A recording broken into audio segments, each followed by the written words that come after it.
नमस्कार, तेज हरियाणा के फटाफट 25 खबरों के बुलेटिन में आपका स्वागत है। दोस्तों, शुरुआत करेंगे हरियाणा की बड़ी खबर के साथ, मगर उससे पहले एक गुजारिश, यदि आप पहली बार चैनल पर आए हैं तो सब्सक्राइब जरूर करें और कमेंट बॉक्स में जाकर जिले का नाम लिखिएगा जरूर। सिंघू बॉर्डर को खुलवाने के लिए हरियाणा के मुख्यमंत्री खट्टर ने बुधवार को हाई लेवल मीटिंग ली, जिसमें एक कमेटी का गठन किया गया है।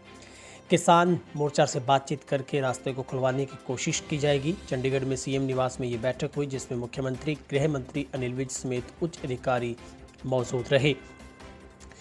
बैठक के बाद गृह मंत्री अनिल विज ने बताया कि रास्ता खुलवाने के लिए गृह विभाग के एसीएस राजीव अरोड़ा की अध्यक्षता में प्रदेश स्तरीय एक हाई पावर कमेटी का गठन किया गया है, जिसमें ये कमेटी संयुक्त किसान मोर्चा से दिल्ली बॉर्डर पर रास्ता खोले जाने को लेकर बातचीत करेगी। सुप्रीम कोर्ट के आदेश के मुताबिक दिल्ली आने जाने वाले लोगों को सहूलियत के लिए संवाद कर हल निकाला जाएगा। रोहतक के 7 महीने पुराने बहुचर्चित हत्याकांड के मामले में बुधवार को कोर्ट ने कड़ा फैसला दिया है। अपनी जान को खतरा बताने वाले 6 लोगों की जान लेने का आरोपी कोच सुखविंदर यही रोहतक की जेल में रहेगा। कोर्ट ने दूसरी जेल में शिफ्ट करने संबंधी उसकी याचिका को खारिज करते हुए रोहतक के डिप्टी कमिश्नर के सुरक्षित करने के आदेश दिए हैं। हरियाणा की खापलैंड जींद में पहली बार किसी खाप पंचायत ने शिक्षा प्रतियोगिता आयोजित करवाई है, जिसमें कुल 12 में से 10 इनाम पर छात्राओं ने बाजी मारी है, जिनमें खाप नेताओं ने प्रशासनिक अधिकारियों और परिजनों की मौजूदगी में सम्मानित किया। इस तरह के साहसिक कदम में हरियाणा से नई पहल की शुरुआत हुई है। कंडेला खाप ने बुधवार को 10वीं व 12वीं कक्षा के अंग्रेजी विषय की क्विज, लेखन और अन्य प्रतियोगिता का आयोजन करवाया। खाप के अंतर्गत आने वाले कई गाँव के बच्चों ने इस प्रतियोगिता में हिस्सा लिया। चंडीगढ़ में सीएम मनोहर लाल की तबीयत बिगड़ी, चेकअप के बाद डॉक्टर ने बताया नॉर्मल। हरियाणा के सीएम खट्टर की बुधवार को अचानक तबीयत बिगड़ गई, ऐसे में उन्हें बीच में ही काम छोड़ना पड़ा। चेकअप के लिए तुरंत डॉक्टरों को बुलाया गया। जांच में कोई गंभीर समस्या सामने नहीं आई।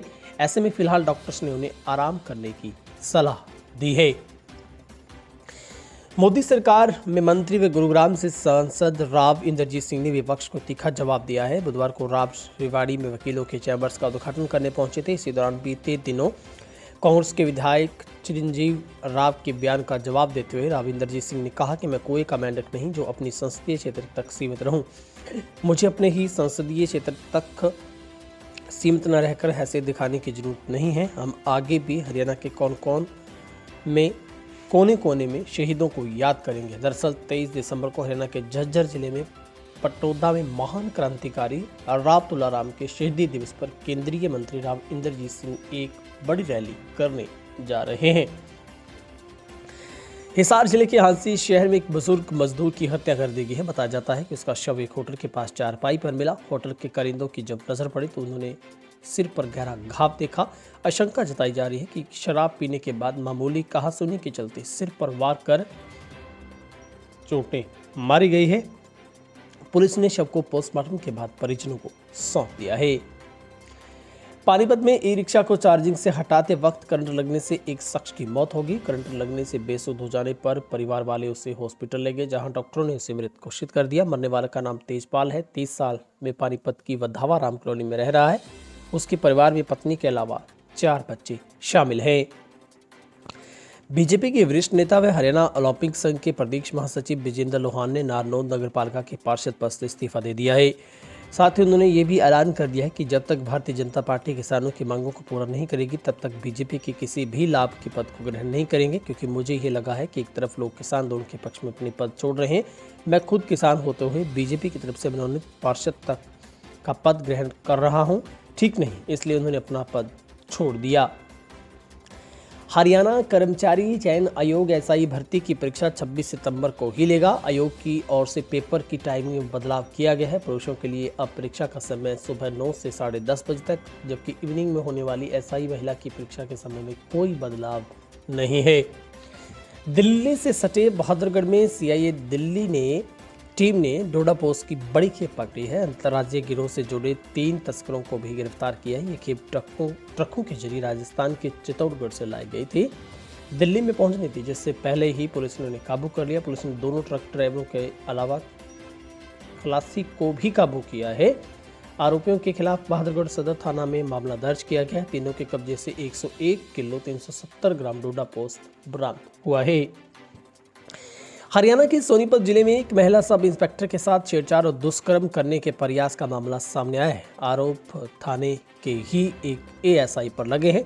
पुलिस महकमे ने आरोपी एएसआई को निलंबित कर दिया है। बुधवार सुबह छापेमारी कर आरोपी एएसआई को गिरफ्तार कर लिया गया है। मामले की जांच डीएसपी को दी गई है। साथ ही उसे कोर्ट में पेश किया गया, वहां से उसे जेल भेज दिया गया है।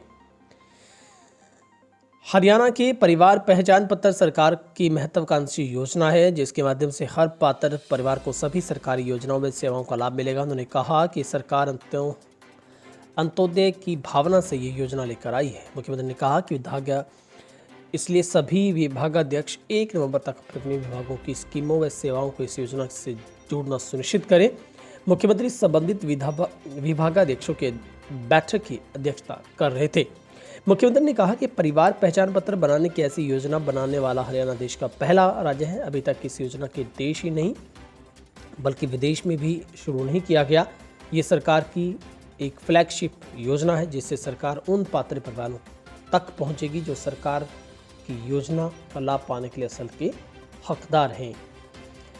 गांव दुब्बल में हुए दर्दनाक हादसे में बुजुर्ग दंपति की मौत हो गई। हादसा उस वक्त हुआ जब बुजुर्ग दंपति अपने प्लॉट के पशुओं के लिए चारा लाने के लिए गए थे। इसी दौरान प्लॉट में बने कमरे की छत एकाएक गिर गई।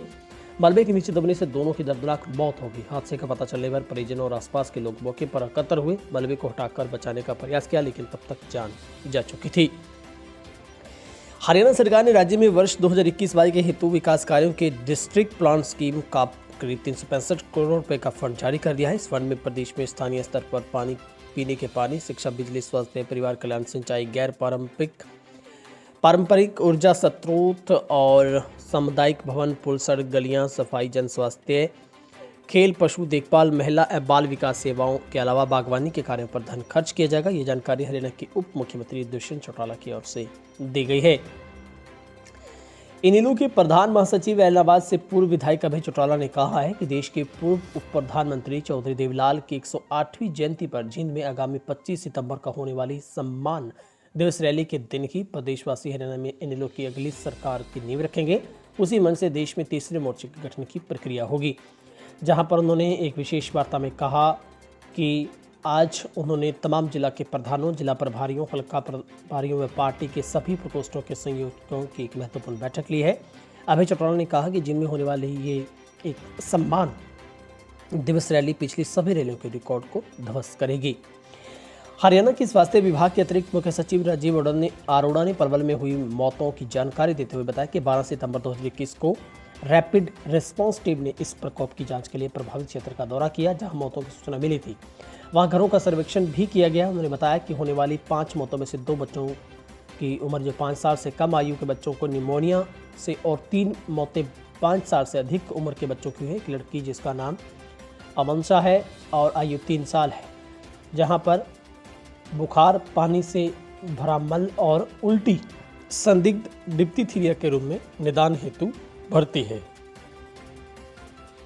हरियाणा सरकार ने तुरंत प्रभाव से 7 आईएएस और 10 एचसीएस अधिकारियों के स्थानांतरण एक नियुक्ति आदेश जारी किए हैं। हरियाणा विद्युत उत्पादन निगम लिमिटेड के प्रबंधक निदेशक खान एवं भू विज्ञान विभाग के महानिदेशक और सचिव मोहम्मद शाइना उनके वर्तमान कार्यभार के अलावा आपूर्ति एवं निपटान विभाग के महानिदेशक का कार्यभार भी संभालेंगे। जेजेपी प्रधान महासचिव दिग्विजय सिंह चौटाला ने कहा है कि मौजूदा नेतृत्व की वजह से इनेलो आज वेंटिलेटर पर आखिरी सांस ले रही है। इनेलो नेताओं को जेजेपी की बजाय खुद की और अपनी पार्टी की सेहत पर ध्यान देना चाहिए। पूर्व विधायक अभय चौटाला के एक बयान पर प्रतिक्रिया देते हुए दिग्विजय ने कहा कि जेजेपी के विस्तार और मुख्यमंत्री दुष्यंत चौटाला के विकास कार्यों का अभय चौटाला की सेहत पर विपरीत असर पड़ा है।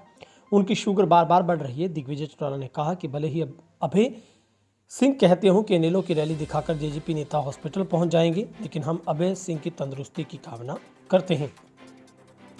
बंगाल की खाड़ी में बने एक कम दबाव के क्षेत्र वैश साथ में राजस्थान के ऊपर एक साइक्लोनिक सर्कुलेशन बनने और ट्रफ रेखा दक्षिण में आने वाली मानसून हवाओं की सक्रियता बढ़ने से हरियाणा राज्य में पिछले एक सप्ताह के बीच ज्यादातर स्थानों पर हल्की से मध्यम बारिश दर्ज की गई है।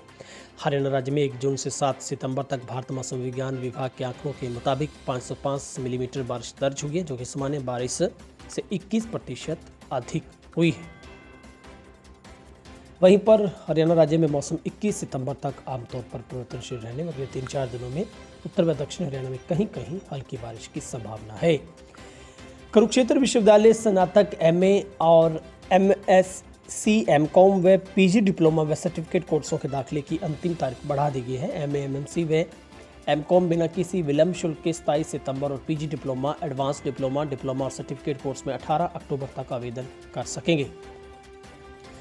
डबाली में बुधवार को राष्ट्रीय किसान संगठन हरियाणा की बैठक गुरुद्वारा श्री कलंगीधर सिंह सभा में हुई, जिसमें संगठन के प्रदेश अध्यक्ष जसवीर सिंह भट्टी ने शिरकत की।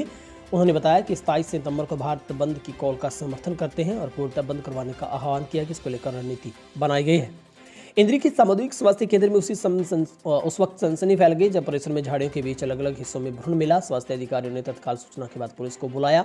मेडिकल ऑफिसर डॉक्टर प्रदीप के मुताबिक उन्हें स्टाफ से पता चला कि झाड़ियों में एक घास फूस में भ्रूण पड़ा है, जिसका धड़ सिर अलग अलग पड़े हैं, जहां पर पुलिस ने जांच शुरू कर दी है। बीजेपी किसान मोर्चा की चरखी दादरी इकाई ने जिलाध्यक्ष संदीप फोगाट के नेतृत्व में पंजाब के सीएम कैप्टन सिंह के किसान आंदोलन को हरियाणा में शिफ्ट करने के बयान का जोरदार विरोध करते हुए प्रदर्शन किया। इस मौके पर बीजेपी कार्यकर्ताओं ने कैप्टन अमरिंदर सिंह का पुतला भी फूंका। फिलहाल हरियाणा की टॉप 25 खबरों के बुलेटिन में आज के लिए इतना ही। यदि आप पहली बार चैनल पर आए हैं तो सब्सक्राइब जरूर करें, क्योंकि आपकी जो सपोर्ट हमें चाहिए, आपकी जो मदद चाहिए, वो सब्सक्राइबर के तौर पर चाहिए।